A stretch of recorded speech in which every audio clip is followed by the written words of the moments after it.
Good morning and choo choo, it's time to build a railway all the way to Mornington. So let's get started. A couple episodes ago I started working on this railway and you can see we've got the sun absolutely beaming down on the beginnings of our build. This is going to be a nice little break from our cathedral, so let's get to work. First of all, this entranceway is going to need a little bit of TLC. You can see there's no step up to it, and so we'd have to do a little bit of a jump. So I'm adding a few spruce stairs and then some mud bricks as pillars. And with the entranceway done, it's time to get to work on the tunnels and a little bit of a bridge so we can get across to the other platform. So I started carving out the rough shape for the tunnel, and you can see it's a 5x5 square with a 3-block sort of curve on top. But you wouldn't be able to get from one side of the platform to the other, so I'm building a small bridge on the sort of side, on the back wall, that'll help me get through. I dug a little bit more of the tunnel to help me get this sort of height of the bridge correct. You don't want it to be too low or you'd fall into the tunnel, which, I mean, if there's a train going through it, probably not the best idea. And while I was doing this, I had to deal with a ton of falling gravel, but with this done, we can now walk safely between the left hand and the right hand platform. Whenever I see two platforms in real life, I always think of the scene in James Bond, the more recent one, No Time to Die, where James and I think Madeline have to get to the other platform. So he just runs across, and I always think about that when I'm in London. We have electrified rails, so I'd probably die, but also I'm fairly sure it's illegal to do that. So if I didn't die, I'd go to prison, but it's kind of worth it. It's kind of, I don't know, maybe I need to go to like a really rural place where I won't get caught. But here we have it, the tunnel has made it through the mountain, and we can get to work on a bridge that goes through this smaller valley all the way onward. And that light from the morning sun is absolutely blinding. So I've got a 1-block cobble pathway to mark out our bridge, and I've dug a tunnel through a second hill where on the other side we'll be able to continue our passage. I burnt back a bunch of trees to help form this passage, and this stop will be at the wonderful city of Ladigan. This is sort of a continental shipping harbour, so it's going to need a train station, although I'm not sure how we'd get all the goods over the river. Always be careful when you're burning trees, because terrible things can happen if you're not. I normally have fire tick set to false on the server, just to make sure that we don't have any sort of negative externalities. But if you're watching this, I want to know how the trains around you are. In this country, we've got lots of trains, lots of train access, but they're all quite expensive. Sometimes it's cheaper to fly from one city to another than it is to get a train. But with this section burnt back, we can put together some nice curved sections to help us on our way to Mornington. And doesn't Ladigan just look absolutely wonderful there in the distance? Sometimes when I go on a long journey, it's a wonderful time to think. So let's take a moment to think. Let's think about the beauty of a rising sun.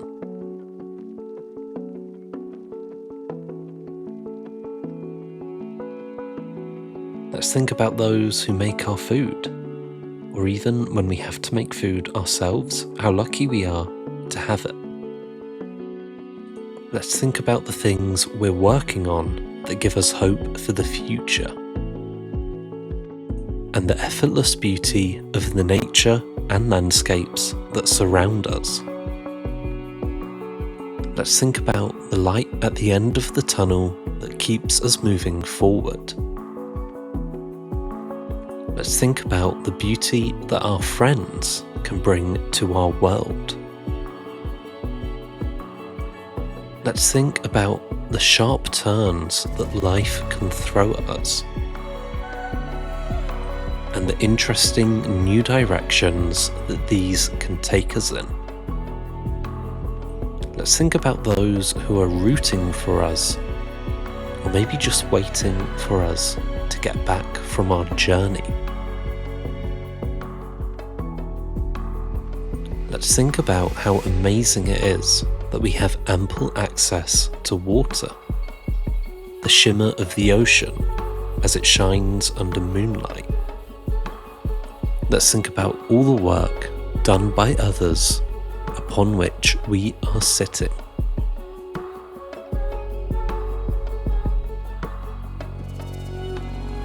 And let's think about those equally sharp turns that put us back on track. Let's think about the thrill and enjoyment when your journey is over halfway done.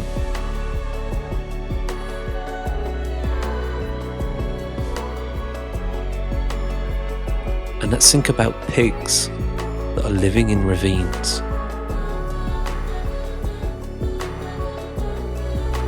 Let's think about the things that protect us and keep us safe. And let's think about those things we put in place ages ago, which are only just now paying dividends.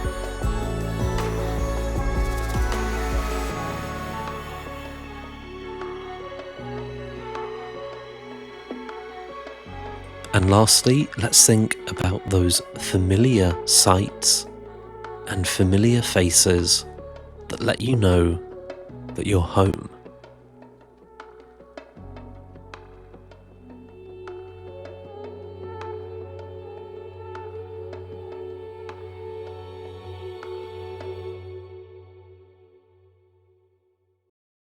As the dog began to dig through the floor of the hall, Lyra Briarshade was being incredibly unfair. As he tried all manners of glitches and techniques to get himself out of the hole, she just stood there, staring at him. She could have offered a helping hand at any point, but simply refused. And as a trapdoor hack failed, he began to plead for help. Lyra began laughing and wouldn't cease. He attempted to set her on fire, and when that didn't work, well, he wasn't sure what to do. The more he begged, pleaded, and struggled, the more she laughed, howling at the dog's inability to climb out of the floor. He tried to negotiate with apples and mutton chops, but Lyra had no interest in either.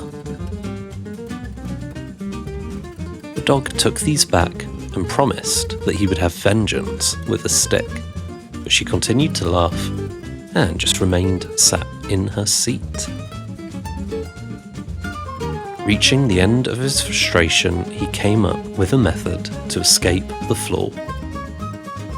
And at this point, the dog was furious. Lyra was expecting him to have to find another way and knew she was in for a spot of trouble. The dog gave chase and Lyra did run. They trounced through the king's flower beds as Lyra ran away and the dog chased. Although it seemed driven by anger, it was just a spot of fun between the two. But everything changed when Lyra taunted that actually she really liked feta. The dog pounced through the window, chasing Lyra down with an axe. For such a grave insult, this was actually quite a reasonable response. But what was even more reasonable was what he did when he found her. The town of Thornfield would need a new leader now, but luckily the king and the dog wouldn't have to worry about Lyra's treasonous thinking anymore. She was long gone and nobody would have to worry about her anymore, which is honestly quite a relief.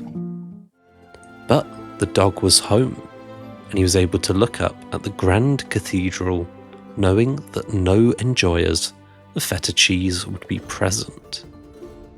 And honestly, looking up at this gave the dog quite a bit of inspiration for his next build, which of course is a copy of St. Paul's Cathedral. So, I'll hopefully see you in the next episode where I should probably take down that Christmas stuff. Anyway, I'll see you in the next episode when we work on St. Paul's Cathedral.